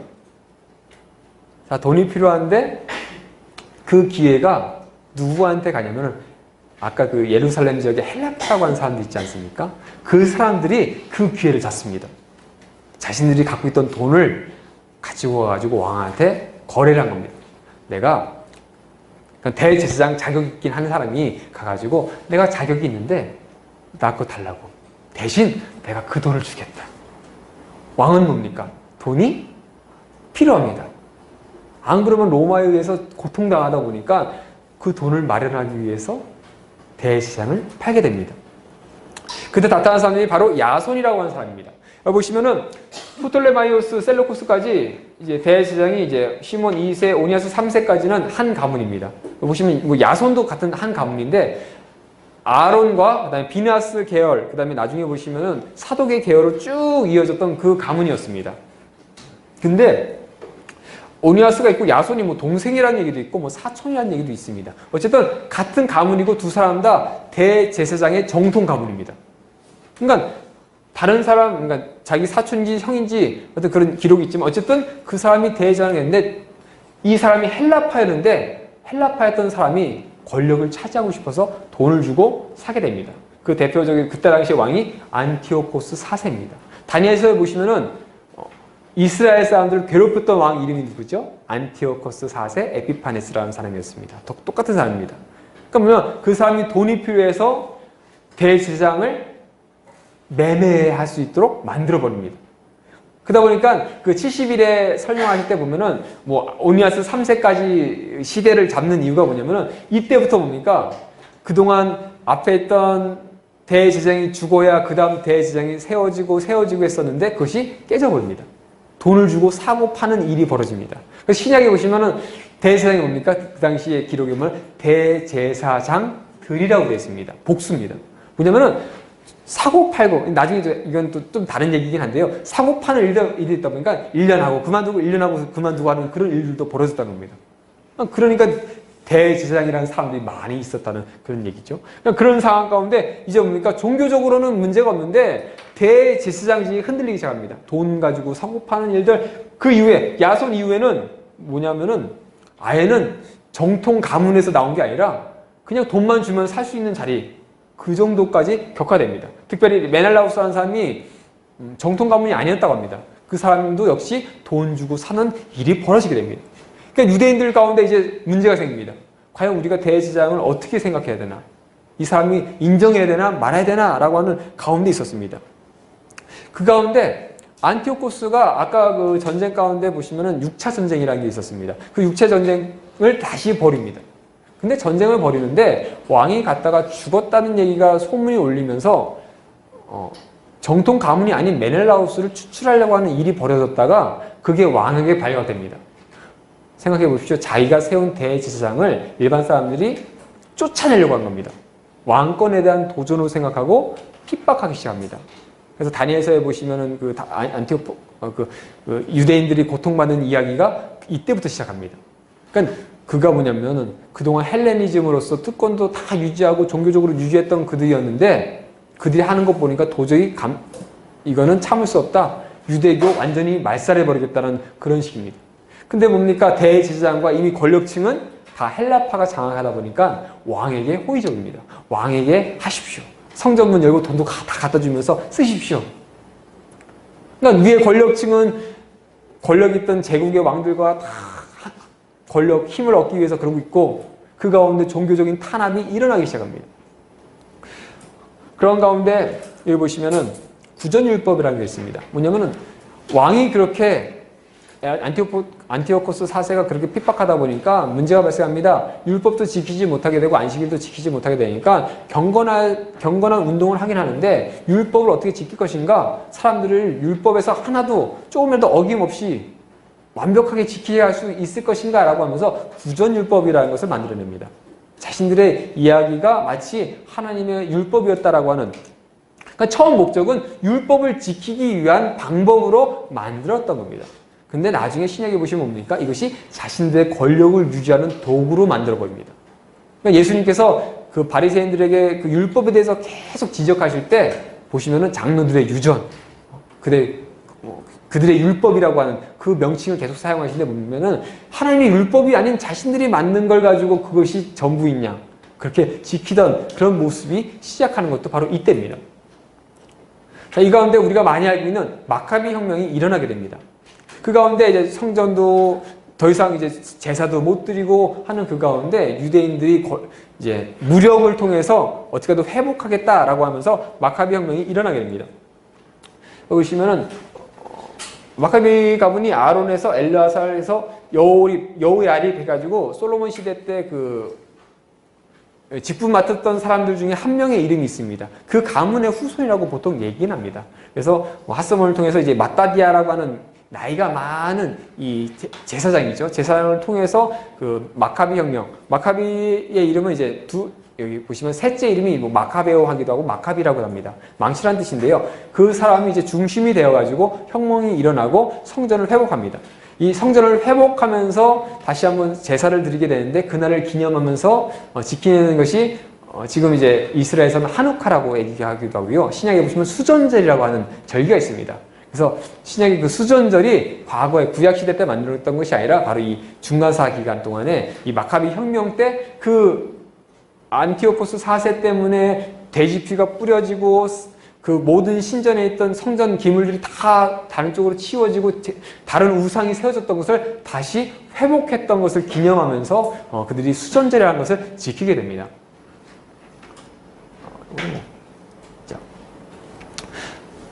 자, 그렇게 해서 그들이 이제 회복하는 건 좋았는데 문제가 뭐냐면은 이왕이면은 종교적인 것뿐만 아니라 그들이 정치적으로 한번 독립도 해보자라고 하는 마음까지 먹고 혁명이 끝까지 이어나갑니다. 그러면서 벌어지는 게 뭐냐면은 자, 여기 보시면은 야손 아시죠? 메넬라우스 이제 정통 가문 아닙니다. 그리고 알키무스도 정통 가문 아닙니다. 그러니까 이때 이후에는 정통 가문 출신은 이스라엘 지역에 없습니다. 왜냐면은 정통 가문 아닌 사람들이 세워지다 보니까 자신들의 권력을 유지하는 방법이 뭡니까? 자신들에게 방해가 될 사람들은 어떻게 해야 되죠? 다 죽여야 되죠. 그러니까 정통 가문 사람들을 다 추출해서 다 죽이기 시작하니까 정통 가문 사람들이 애굽으로 넘어갑니다. 그러니까 웃긴 게 뭐냐면은 이스라엘 지역에서는 성전이 있는데도 불구하고 거기에 자격이 없는, 그러니까 자신들이 봤을 땐 자격이 없는 대제사장이 세워졌고 자격이 있는 사람은 이집트로 넘어갔는데 거기서 또 자신들 말의 성전을 만들고 거기서 있었다고 합니다. 그래서 나중에 보시면은 그 예루살렘 성전이 이제 70년에 그때 전쟁 때 무너졌다고 하면 그 얼마 어간에 애굽에 있던 그 그 유대인들 성전도 같이 무너졌다고 합니다. 그건 팁으로 좀 알아주십시오. 근데 알키무스 이후에 공백입니다. 그러니까 한 7년 정도의 기간인데 이때 대제사장이 사라집니다. 그러니까 유대인들이 없는 상황 가운데 계속 지금 유다에 의해서 마카비 혁명이 일어났고 이 사람이 죽고 그 다음에 그의 형이었던 요나단이 이제 동생이죠. 동생이었던 요나단이 이제 이어서 마카비 혁명을 계속 하고 있었는데 셀러쿠스 왕조가 어려움을 당합니다. 뭐냐면 이게 문제가 왕이 계속 이어져야 되는데 늘 그죠? 후계자의 문제 때문에 결국 전쟁이 벌어지다 보니까 이스라엘 지역의 이 혁명, 이 전쟁을 신경 쓸 겨를이 없었습니다. 그러니까 이것을 어떻게 하든 잠재우기 위해서 자신들이 빠집니다. 그럼 너네가 알아서 종교적으로 자유를 해라 라고 하면서 빠졌는데 지금 대제사장이 없지 않습니까? 근데 여기에 누구 세우냐면은 이 하스몬 가문, 이 마카비 혁명에 참여했던 그 지도자였던 요나단을 세워버립니다. 근데 이때는 왕과 대제사장을 세웠다고 하는데 아마 총독의 개념일 겁니다. 왜냐면 나라가 없기 때문에 왕과 대제사장. 그 뭡니까? 왕권이 어느 정도 확보가 됐습니다. 그 지역을 다스리는 사람이 유대인이 됐습니다. 그 전까지는 자신들의 사람이 아니었는데요. 그리고 대제사장이 확보됐습니다. 근데 이때까지는 아직은 전쟁이었기 때문에 이것을 어떻게 유대인들도 손대지 못하고 그냥 넘어가다가 시몬 때가 됐을 때 정말로 독립합니다. 더 이상 셀루쿠스가 너무나 왕권 싸움 때문에 나라가 계속 깨지기 시작하다 보니까 그 기회를 틈타서 이스라엘 사람들, 유대 사람들이 독립하게 됩니다. 그러면서 이제 독립된 국가를 형성하게 되는데 이때 문제가 생깁니다. 왜냐면은 왕과 대제사장에 누가 세워졌냐면 마카비, 그러니까 이 하스몬 가문들의 사람이 세워졌는데 이 사람들은 레위 지파이긴 합니다. 근데 보십시오. 왕은 누굽니까? 기본적으로 이스라엘은 유다 족속에서 나와야 메시아가 되지 않습니까? 근데 왕이 레위 사람입니다. 그리고 대제사장을 보니까 정통파가 아닙니다. 레위 사람이긴 하지만 정통파가 아닌 사람이 되다 보니까 이 문제 가지고 어떻게 해야 될까? 이걸 어떻게 해결해야 될까? 전쟁 가운데 있을 때는 전쟁 가운데 혼란 가운데 있으니까 뭐 어떻게 신경 쓸 겨를이 없었는데 독립하다 보니까 문제가 생깁니다. 그러면서 그들이 결의한 게 뭐냐면은 하나님이 보내실 메시아와 다시 회복될 대제사장 그가 나타나기 전까지는 대리 통치하자. 왕과 대제사장에 이 사람들이 대신 통치하자라고 결의하게 됩니다. 근데 문제는 이제 반대하는 사람이 나타나겠죠. 그래서 이때 반대해서 이들을 떠났던 사람들이 그 파벌 이제 뭐 바리새인, 뭐 사두개인, 그 다음에 누구죠? 헬롯 땅 있고 하나가 더 에세네파.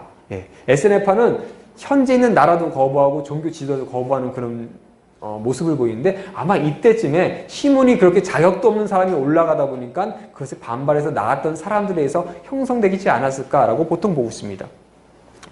그렇게 잠깐 이제 이때 이제 독립하게 되는데 셀러쿠스 쪽이 다시 한번 힘을 얻게 되면서 안티오쿠스 7세가 점령해 버립니다. 근데 점령했다가 조금 있다가 다시 왕권 문제가 생기는 바람에 요한 히르카누스를 시작으로 완전한 독립의 시대가 열립니다. 그래서 보통 이제 뭐 시몬 때부터도 얘기하지만 요한 히르카누스 때부터 뭐 하스몬 왕조가 형성됐다라고 얘기하기도 합니다. 자, 하스몬 왕조의 상황입니다. 하스몬 왕조 기본적으로 뭡니까? 왕과 대제사장이 누굽니까? 하스몬 왕조 사람이 올라가 있습니다. 대신 통치입니다. 이 사람 스스로들이 자신들은 메시아가 올 때까지 그리고 정통파 대제사장이 다시 와서 세워질 때까지는 대신 있는 것뿐이다라고 하는 어느 정도의 사명감을 있었습니다. 근데 그 사명감이 있는데 그렇다 뭡니까? 그 사명감을 가지고 다시 오실 그들이 와서 회복될 그것을 준비합니다. 그러면서 했던 게 뭐냐면 그들이 자신들의 영토를 확장하기 시작합니다. 잠시 보시면요. 자, 처음에는 요 정도 지역입니다. 예루살렘 지역이 처음에 독립했을 때는 한 요 정도, 예루살렘 지역과 이 일대 지역 정도 됐는데 그들이 이 지역을 확장하기 시작합니다. 보시면은 이제 아리스토플로에 의해서 이제 이쪽 북이스라엘 지역도 이제 점령되기 시작하고요. 잠시만요. 전체적인 그림을 한번 보겠습니다. 보시면은 이렇게 지금 그러니까 하스몬 왕조가 멸망하기 전까지 이렇게 지역을 형성했다고 합니다. 그래서 요한 히르카누스 때는 사마리아 지역과 에돔 지역을 이제 점령해야 됩니다. 근데 그들이 뭡니까? 유대인이기 때문에 이 지역을 유대인화시킵니다. 그러면서 했던 게 뭐냐면 에돔 사람들을 강제로 개종시킵니다. 근데 반면에 사마리아 사람들은 절대 개종 안 시킵니다. 이 사람들은 철저히 분리시켜버립니다. 그리고 자신들의 지역만, 그러다 보니까 뭐냐면은 이때부터 사마리아 지역은 완전히 고립됩니다. 그래서 사마리아인이라고 해서 완전히 고립된 민족의 형식이 됩니다. 그리고 아까 제가 말씀을 잠깐 안 드렸는데 느헤미야 때 산발랏이라고 하는 사람 있지 않습니까? 이 사람이 북이스라엘 지역 가가지고 자신들만의 성전을 만듭니다. 그리시민산에 성전을 만드는데 요한 히르카누스가 점령하면서 그 성전을 무너뜨려 버립니다. 그러니까 사마리아인들 입장에서는 이것이 자신들의 성전이었는데 무너지다 보니까 이 사람들이 뭡니까? 예전에는 민족적으로 이게 싸웠다면 이제는 종교적으로도 완전히 싸웁니다.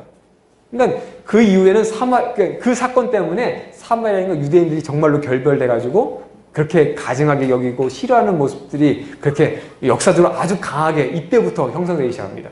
그리고 나중에 보시면 이제 북이스라엘 지역을 협령했는데 이때도 좀 다릅니다. 보시면은 이쪽 북이스라엘 지역을 다 점령했는데 예수님 시대 때 보면은 같은 북이스라엘인데도 불구하고 사마리아 지역과 갈릴리를 좀 다르게 봅니다. 그렇죠? 갈릴리와 사마리아 지역을 전혀 다르게 봅니다. 사마리아 사람들은 상종도 안 하는데 갈릴리 사람들은 만납니다. 뭐냐면은 점령하면서 이쪽을 고립시켜버리고 예루살렘 지역에 있던 사람을 이쪽으로 이주시켜버립니다.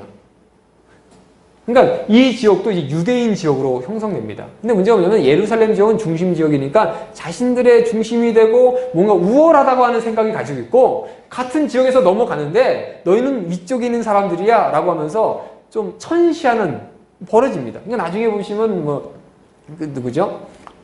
갑자기 니고데모가 아니라 예수님이 제자 중에 한 사람이 얘기하죠. 뭐 나사렛에서 뭐 선한 것이 날 수 있겠느냐. 그 나사렛 지역에 한정돼서 얘기할 수 있지만 전체적인 갈릴리를 그렇게 낮게 취급합니다. 그러면 자신들은 종교 공동체, 민족적인 공동체인데 너희는 그냥 북방에 있는 같은 사람인데도 불구하고 너는 너네 좀 낮은 사람이야 이런 개념도 이때 형성됐다고 합니다.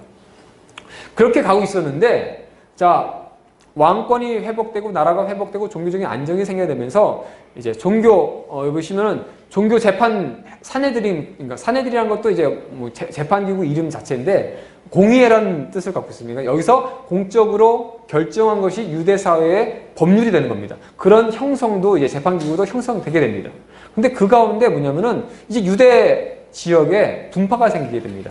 뭐냐면은 그 전까지 헬라파와 그다음 비헬라파, 정통파가 있었습니다. 근데 그 사람들이 독립했습니다. 그럼 각자의 뭔가 주장을 하겠죠.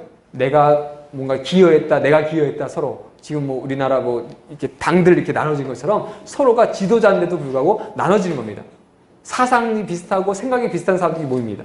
그것도 특별히 이제 종교적인, 민족적인 헬라 문화를 중시했던 사람들끼리 모이고 유대 지역 그 정통적인 것들을 지켰던 사람들이 모이기 시작합니다. 그러니까 바리새파 뭡니까? 바리새 분리됐다. 뭔가 세상과 분리됐다.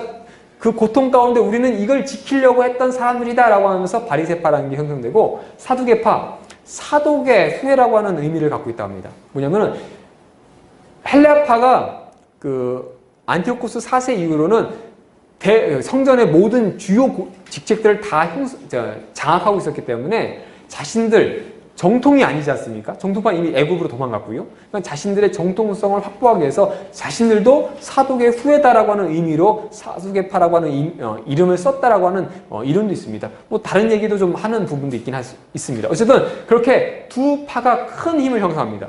한쪽은 뭐냐면은 성전을 중심으로 힘을 형성했고 한쪽은 회당을 중심으로 힘을 형성합니다. 근데 이것이 형성해서 끝난 것이 아니라 서로가 부딪히기가 시작합니다. 그러니까 이 당시에 보면은 이제 사두개파, 바리새파 생기고요, 에세네파 자신들끼리 떨어져 나가서 다른 형성한 사람들, 그 다음에 서기관들, 이 사람들은 이제 직업이죠. 직업적인 사람들, 이 사람이 나타났었습니다. 이거는 보시고, 이거죠. 자, 이 사람들이 근데 부딪히기 시작합니다. 왜냐면은 왕을 중심으로, 대제사장을 중심으로 누가 권력을 가졌냐에 따라서 권력이 시작합니다. 보시면은 마따디아부터 요나단까지는 정통파입니다. 그러니까 기본적으로 누구죠? 하시딘들, 그 다음에 바리새인과 상당히 유사한 생각과 사상을 갖고 있습니다. 그런데 시몬 때까지도 그렇고요. 근데 요한 히르카누스가 되면서 바리새파를 등용해서 같이 있었는데 바리새파에서 요한에게 요한이 좀 문제가 있다. 이 사람이 뭐냐면은 다시 독립 이대 안티오코스 7세가 점령했을 때 이 사람들이 돈을 요구했는데 그때 뭐냐면 다윗의 무덤을 열어서 거기 있는 돈을 뺐다는 기록이 있습니다. 그러다 보니까 다윗의 무덤을 건드렸다는 것을 가지고 이 사람은 문제가 있다라고 하면서 지적을 한 겁니다. 그러니까 왕이 권력을 같이 유지하고 있는 자신을 도왔던 사람인데도 불구하고 자신을 반대하는 사람들, 그러면 누가 이제 나타나야 되겠죠? 반대파, 사두개파가 나타나가지고 막 이간질을 시키고 왕에게 좋은 것을 바치면서 하면서 요한 히르카누스가 바리새파로 자신의 권력을 이동합니다. 그러니까 보시면은 요한 히르카누스입니다. 요한은 유대인을 이름이고요. 히르카누스는 헬라어입니다. 그러니까 두 이름이 혼용되게 됩니다. 그러니까 스스로가 이제는 뭡니까? 자신도 헬라화, 사두개인들 헬라파처럼 그렇게 모습을 살아갑니다. 종교적으로는 문제가 없습니다. 종교적으로 절대 문제 없습니다. 그 가운데 이제 사두개파가 권력을 장악하고 계속 확장하는 가운데 바리새파가 반란을 일으킵니다. 그러면서 이때 시리아에 있는 군대를 요청해서 왕과 사두개파를 진압하려고 하다가 이것이 뭡니까? 그럼 독립된 나라가 다시 독립을 잃고 속국이 되니까 그것 때문에 힘을 합쳐가지고 그러니까 자신들이 불렀다가 도리어 자신들 싫어하는 이 적과 하나가 돼서 이 시리아 군대를 내쫓습니다. 근데 이것으로 끝나면 좋은데 알렉산더 얀네우스와 사두개파가 바리새인들이 했던 행위를 가만히 두지 않고 이 사람들을 초청한 자리에서 800명을 십자가에 달아서 죽였다고 합니다. 그러니까 이스라엘 지역에서 유대인들 사람들 입장에서 십자가로 사람을 죽였던 최초의 사람이 알렉산더 얀네우스라고 얘기하는 부분도 많습니다. 어쨌든 그걸 통해서 많은 사람이 죽고 고통당하는 그러니까 그것 때문에 바리새파와 사두개파가 뭡니까? 철천지 원수가 됩니다. 그러니까 나중에 신약에 보시면은 그들이 막 그렇게 철천지 원수 가운데 살아갔던 이유가 바로 이때, 그러니까 그 전부터 권력 가지고 싸웠는데 이 사건을 계기로 정말로 철천지 원수가 되어버립니다. 그러면서 끊임없이 그들은 뭡니까? 사두개파 바리새인은 어떻게 하든 권력 장악해서 상대편 파를 괴롭히고 복수하려고 그렇게 싸움박질을 하다가 결국 뭡니까? 나중에 히르카누스와 아리스토블로 2세 때 왕권 다툼 그 가운데 로마가 개입하게 되면서 이제 나라가 잃게 되는 모습이 있습니다. 자, 로마입니다. 로마는 이제 신약에서 저희가 이제 많이 익숙한 나라입니다. 근데 로마가 되면서 이 넓은 지역을 다 차지하게 됩니다. 이 로마가 그 두 왕자의 왕권 누가 왕이냐라는 그 문제, 바리새파와 사두개파가 서로 싸웠던 그 문제에 개입하게 되면서 그 독립된 나라가 결국 로마의 속국으로 전락하는 모습이 됩니다. 근데 이거 하나 기억해 주십시오. 하스문 왕조 자체의 형성 기본이 메시아를 기다리고 그 다음에 다시 한번 회복될 나라를 고대하던 사람들입니다. 그러니까 독립된 상황에서 이제 유다 지파에 있는 메시아만 오면 되는 상황인데 오지 않고 있다가 나라가 어떻게 됩니까? 잃어버립니다. 한번 생각해 보십시오. 열망이 가득해서 이제 오기만 하면 된다라고 하는데 그 열망이 갑자기 무너집니다. 그러니까 로마 시대 때 엄청난 반란이 일어납니다. 계속. 그러니까 신약에 보시면 반란이 일어날까봐 그 제사장들이라든지 지도자들이 예수님을 뭐 이제 잡을 때도 하지 말자라고 했던 이유가 뭐냐면 끊임없이 로마 시대 때 계속 반란이 납니다. 왜냐면은 메시아가 오면 다 끝나는 건데 갑자기 지도자들 때문에, 왕 때문에 이 나라를 잃어버리니까 뭡니까? 일반 사람들 이거 다시 찾아야 된다. 아니 곧 오실 건데 왜 우리가 지금 곧 오실 분 좀만 있으면 될 것 같은데 너네 때문에 안 되겠어. 우리가 나서서 힘으로써 반란을 일으켜가지고 다시 한번 마카비처럼 우리가 하겠다. 그 일이 벌어지는 겁니다. 근데 그 가운데 누가 나타나면 헤롯이라는 사람이 나타납니다.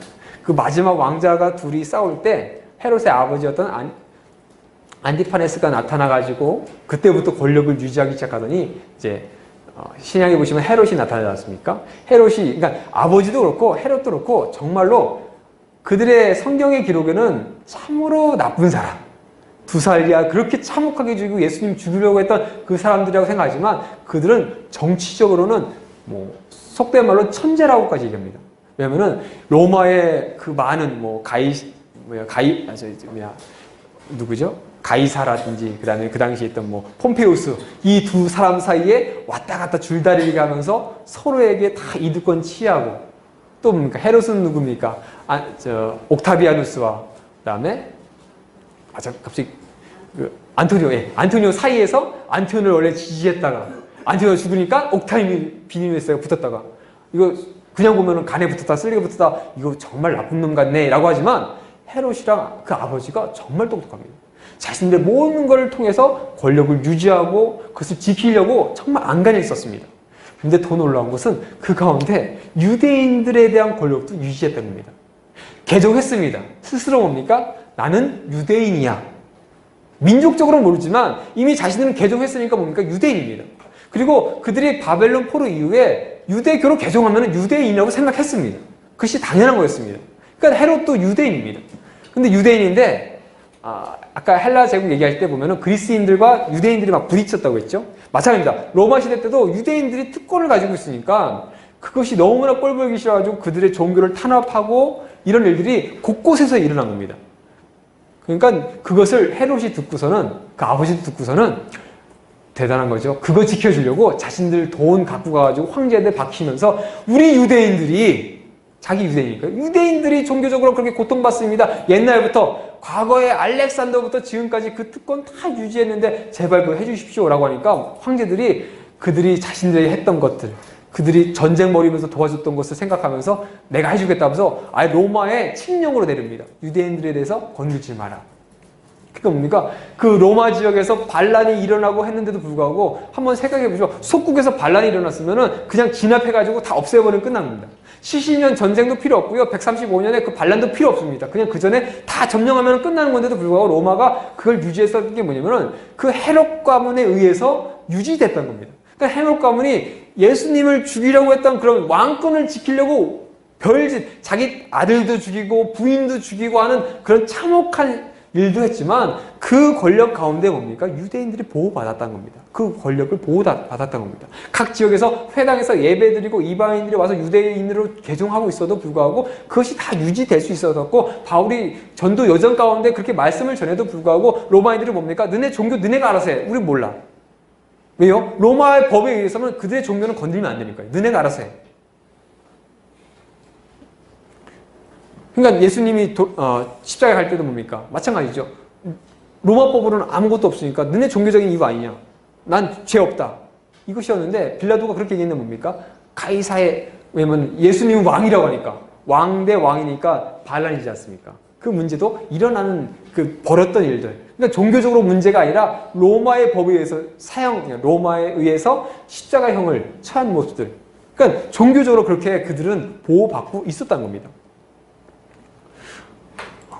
그런 가운데 자 헤롯 이전까지는 돈 주고 사는 매매 형식이었습니다. 그러니까 제가 만약에 대장을 샀어도 최소한 죽기까지는 권력이 유지됐습니다. 근데 헤롯이 되면서 뭐냐면 헤롯은 기반이 약합니다. 게다가 에돔 족속입니다. 그러다 보니까 자신의 권력을 침해하는 사람은 아까 말씀드린 다 죽였다고요. 근데 대제사장은 건질 수가 없습니다. 왜냐면 건드렸다가는 유대인들의 반발이고 자신도 유대인이니까 건질 수 없거든요. 그러니까 무슨 일을 벌이냐면은 자신이 마음에 드는 대제사장을 세웁니다. 보시면요. 하나, 둘, 셋, 넷, 다섯, 6명. 여기 보시면은 한 6, 7명. 그 시대에 7명이 바뀝니다. 그러니까 세웠다가 마음에 안 들면 바뀌고 또 세웠다가 마음에 바뀌고. 근데 헤롯이 그렇게 했는데 로마가 그대로 다습합니다. 그러니까 이거 보시면은 이 많은 사람들이 죽어서 바뀐 게 아니라 중간중간에 바뀝니다. 여기 제일 긴 사람 시몬이 누구냐면은 자신의 부인 중에 한 사람이었던 사람의 장인입니다. 그래서 오래 한 것 뿐입니다. 이 사람도 왜 이게 끊겼냐면은 왜 중간에 잘못됐냐면은 그 헤롯이 죽을 쯤 됐는데 그것을 이제 권력을 자신의 아들에게 주고 싶어서 헤롯을 암살하려고 하다가 그 부인이 걸린 겁니다. 그러니까 그것 때문에 장인이었던 그 사람을 이제 폐위시키는 그런 일도 있었습니다. 여기 보시면은 안나스 유명하죠. 예수님 때 낳았던 안나스, 여기 보면 가야바 이 사람들. 왜냐면 안나스가 이 헤롯 이후의 시대 때 가장 많은 대제사장 가문의 사람이었답니다. 자신의 가문에서 아들도 사위도 뭐 손자도 다 대제사장. 그러니까 엄청난 권력. 그러니까 예수님을 재판할 때 가야바가 대제사장에도 불구하고 안나스를 데리고 올 수밖에 없는 게 안나스가 그만큼 지금 대제사장, 그러니까 제사장 그룹에서 엄청난 권력을 갖고 있었기 때문에 안나스를 데리고 와서 재판을 했던 모습도 나타나는 것을 볼 수 있습니다. 그 가운데 이제 헤롯이 또 건축도 합니다.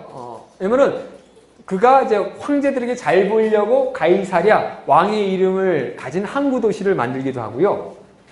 예루살렘 성전 유대인들에게 잘 보이려고 스룹바벨 성전 쭉 이어졌던 것을 다시 쉽게 말하면 리모델링이죠. 좀 더 확장해가지고 큰 성전을 만들기도 합니다. 그다음에 세바스테, 이건 사마리아 지역인데 사마리아 지역에도 만듭니다. 근데 이 사람이 건축을 하면서 헤롯은 자신은 유대인이라고 생각했습니다. 그건 뭐겠습니까? 예루살렘, 유대인들이 사는 데는 어떤 이방의 신상도 가져올 수 없습니다.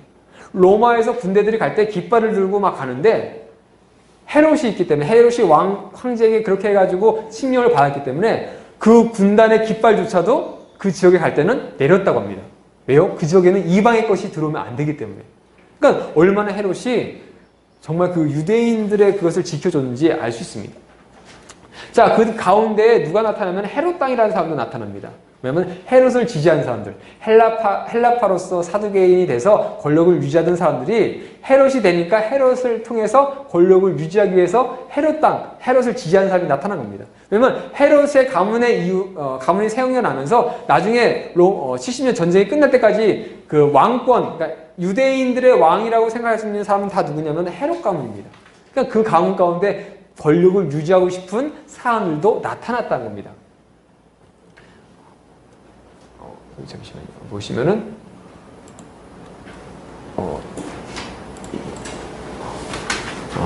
여기 없네요. 여기 잠깐 넘어가겠습니다. 자, 그 가운데 열심당도 나타납니다. 자, 열심당 보통 이제 그 시카리파라고 하는 부분이 있습니다. 뭐냐면은 암살자라고 하는 이름이 있어서 칼 가지고 사람을 죽이는 사람들이 있는데 초기 열심당, 그러니까 헤롯이 죽은 이후에 열심당이 형성되기 시작합니다. 헤롯이 워낙 그 강경하게 사람들 제압하고 사람을 죽이다 보니까 함부로 자신들이 반란을 일으키지 못했는데 헤롯이 죽으면서 여기저기서 반란을 일으키고 뭔가 로마에서 아까 제가 말씀드렸듯이 로마에서 독립하겠다는 생각을 무력으로 하겠다라고 하는 사람들이 모여서 열심당을 만들게 됩니다. 이 사람들은 이제 정치적인 사람들인데요. 이 사람들 가운데 나중에 보면은 이제 그 암살자, 그러니까 로마와 같이 있는 사람들을 뭔가 암살해야 되겠다라고 하는 사람들이 생기는데, 근데 뭐 시카리파라고 하는 사람들도 있습니다. 어쨌든 여기 보시면은 예수님의 제자였던 가나나인 시몬, 이 사람도 역시 열심당원이었습니다. 열심당원의 대부분 본거지가 갈릴리 지역이었습니다. 왜냐면 갈릴리 지역에서 헤롯도 마찬가지고 그때 많은 그 열심 당원은 아닌데 그런 모습이 나타났습니다.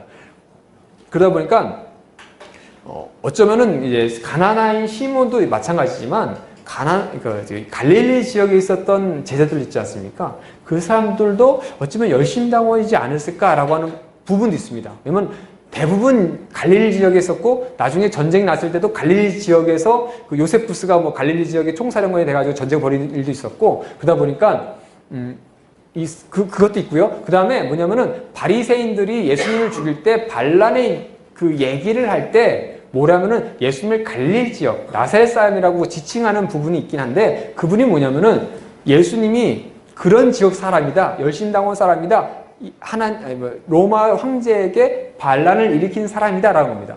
로마 당시에 십자가형이라는 것은 그냥 아무나 잘못한 사람이 온 게 아니라 로마의 반란을 일으킨 사람, 황제의 권위를 위협한 사람을 죽이는 사형법이었습니다. 그러니까 뭐냐면 예수님은 단순히 그냥 죽을 죄 있다 해서 죽인 게 아니라 예수님 뭡니까? 반란자다라고 하는 그 명목을 씌워가지고 바리새인들이 이 사람을 십자가에 죽여야 됩니다. 십자가에 처형해야 됩니다. 왜? 지가 왕이라고 했으니까. 스스로가 왕이라고 했으니까. 왕은 누군데? 가이사인데. 그 원인이 되어서 예수님이 십자가의 그런 원인도 되기도 합니다.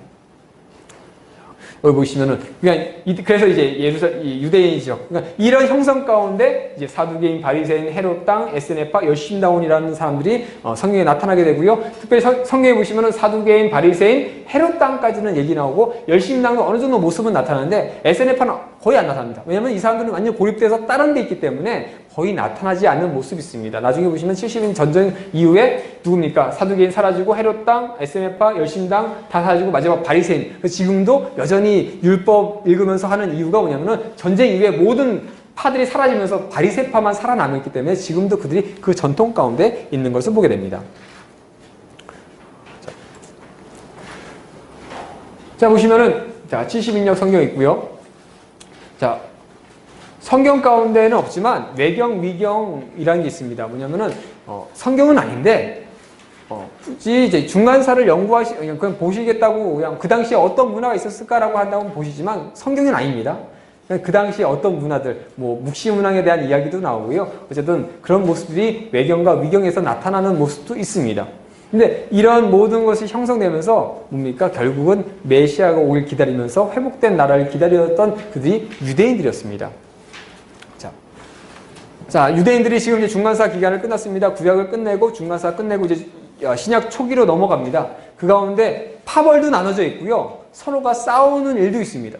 바리새인과 사두개인이 그렇게 치고받고 싸우는데도 불구하고 나중에 예수님 때문에 예수님이 자신들의 권력을 뭡니까? 위협하니까 하나가 돼서 예수님을 죽이려고 하나 된 모습도 있습니다. 그러니까 뭡니까? 유대인들은 이 시기를 거치면서 메시아도 기다리고 하나님이 보내실 그것도 다 기다렸는데 뭡니까? 처음에 의도는 좋았는데 점점 왜곡되기 시작해서 자신들이 중심이 됩니다. 성경에서 제사는 드립니다. 근데 누구 방식으로요? 자신들 방식으로 해요. 구약에서 얘기한 것처럼. 근데 이 방식은 성기지 않습니다. 회당에서 말씀을 읽습니다. 열심히 말씀 지킵니다. 겉으로는 잘 지키는데 속으로는 별로입니다. 예수님 뭡니까? 외식한 자들. 그러니까 자신들 스스로는 잘하고 있다고 생각합니다. 열심히 나오는들 그렇게 로마의 반란을 일으키면서 사람들 죽어가는데 자신들은 잘하고 있다고 생각합니다. 왜요? 자신들이 죽어가지고 자신들이 피가 뿌려지면 메시아가 빨리 오겠지 생각합니다. 헤롯 땅 뭡니까? 에이 어차피 언제 올지 모르는데 열심히 먹고 멀고 권력 유지하며 살자. 그런 사람 나타납니다. 에스네파 뭡니까? 그런 거 다 잘못된 거야. 우리끼리 저기 세상도 멀어지고 사회도 멀어지고 우리만의 종교를 지켜야 돼. 우리만 살아야 돼. 이런 사람도 나타나게 됩니다. 그들은 그렇게 자신들만의 중심이 되는데 예수님은 하나님은 헬라를 통해서 70인역 성경이라는 걸 만들어서 모든 지역의 성경을 읽을 수 있는 토대를 마련하십니다. 로마 시대 때 뭡니까? 로마가 도로를 만들다 보니까 많은 도로를 통해서 복음을 확장할 수 있는 그 속도를 빨리 이루십니다. 그러니까 바울도 그 많은 지역을 갈 수 있었던 것이 바로 그 로마의 도로를 활용하게 됩니다. 그럼 이런 모든 가운데 하나님이 다 준비하시고 말씀했는데 그들 뭡니까? 말씀을 모르니까 자신들만의 구전율법이 중심이 되니까 성전에서 모든 것이 다 잘하고 있다 다 잘하고 있는데 예수님이 다 지적을 하십니다. 그러니까 그들 가운데 이제 예수님이 오십니다. 그들은 지금 자신들이 잘하고 있다고 생각합니다. 자신들은 바르게 하고 있다고 생각합니다. 문제 없다 됩니다. 우리는 왕을 모시고 있다 됩니다. 근데 이 기간을 한마디로 얘기하면 왕이 있음에도 불구하고 자신의 소견대로 하였더라. 그것이 이 중간사를 한 문장을 만들면 그 세계입니다. 이 배경사의 배경을 통해서 이제 신약에 예수님이 오시고 그 다음에 배경들이 이어집니다. 그 배경 가운데 바리새인파 사두개파 왜 싸우는지, 바울이 어떻게 그 먼 길을 갈 수 있었는지, 그 가운데 이방인들인데서 말씀을 전했는데도 불구하고 그들이 받아들일 수 있었던 이유가 무엇이었는지 70인역 성경, 그다음에 도로, 하나님이 만드셨던 모든 것을 통해서 그렇게 다 이루셨다는 겁니다. 비록 선지자도 말씀도 없었지만 하나님께서 역사 가운데 하나씩 준비하십니다. 그 예수님이 오시고 그 사랑이 증명되고 율법의 완성이 이루실 그것을 준비하는 시간을 갖게 됩니다. 자, 이 시간 이후에 이제 중간사 신약 들어가게 되는데요. 그것을 이 배경을 좀 생각하시면서 그렇구나. 그것을 한번 생각해 보시는 시간 됐으면 좋겠습니다. 이것으로 신약 배경사 마치겠습니다. 감사합니다. 네, 감사합니다.